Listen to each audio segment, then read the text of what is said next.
ఇప్పుడు గుండెపోటుతో చనిపోయింది అంటున్నారు. ఎందుకు అసలు ఈ సిచ్యువేషన్ ఎందుకు వచ్చిందంటే రేవంత్ రెడ్డి ఇండ్లు తీసేస్తా అంటున్నాడు కదా. ఈ ఇన్ని సంవత్సరాలు 40-50 ఏళ్ళ నుంచి మేము ఇక్కడ ఉంటున్నాము.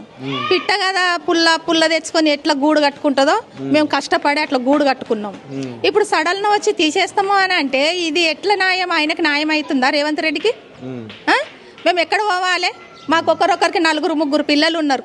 మేము కట్టుకున్న అప్పులు కూడా ఇంకా తీరలేదు, అప్పులే కడుతున్నాం. ఇప్పుడు అప్పులోడు వచ్చి ఇంటి ముందర నిలబడుతున్నాడు. మాకు మీ ఇల్లు పోతాయంట కదా, మీరు అప్పు ఎట్లా కడతారు, మాకు అప్పు కట్టండి అని. ఆ అప్పు టెన్షన్ తోటి మేము కూడా చచ్చిపోవాలా? మా పిల్లలకు తండ్రి లేడు, నాకు 3 పిల్లలు.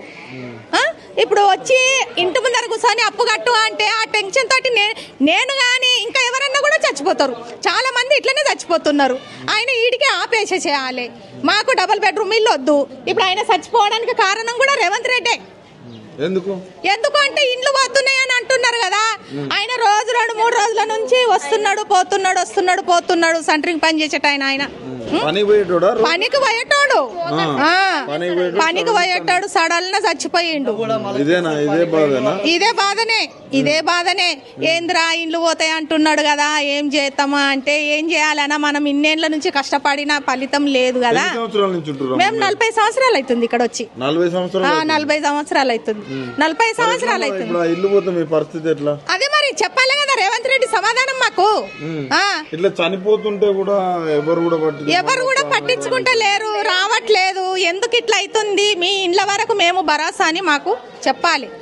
నిన్న ఆయన కల్లరెడ్డి సారు కేటీఆర్ వచ్చిండ్రు, మాకు వచ్చి కొద్దిగా భరోసా చెప్పిండ్రు. ఇంకా మాకు భయం అనేది అట్లనే ఉంది. ఇంకా భయం అనేది ఉంది. వాళ్ళు ఎవరు రాలేదు, మాకు వచ్చి వాళ్ళు సమాధానం చెప్పాలి. అంటే కాంగ్రెస్ వచ్చి మీకు ఈ కూల్చమని సమాధానం చెప్పే వరకు కూడా మీకు భయం పోదు. భయమే ఉంటుంది. రాత్రిపూట తిందామంటే తిండి పోదు, పగలు తిందామంటే తిండి పోదు, పండుకుందామంటే నిద్ర రాదు. ఏమైనా గేట్ కాడ కూర్చొని ఏడుస్తున్నాం అందరం ఏడుస్తున్నాము. ఇప్పుడు మేము పోతే మా పిల్లల పరిస్థితి ఏంటిది? ఇప్పుడు ఆయనకు తల్లి చచ్చిపోయింది, భార్య చచ్చిపోయింది. ఇప్పుడు ఈయన కూడా యజమాని, ఇంటి సంసారం నడిపించేట ఆయననే. ఇప్పుడు పిల్లలు చిన్నగా ఉన్నారు, వాళ్ళ పరిస్థితి ఏంటిది? ఆ పరిస్థితి రేవంత్ రెడ్డి సారే సమాధానం చెప్పాలి కదా.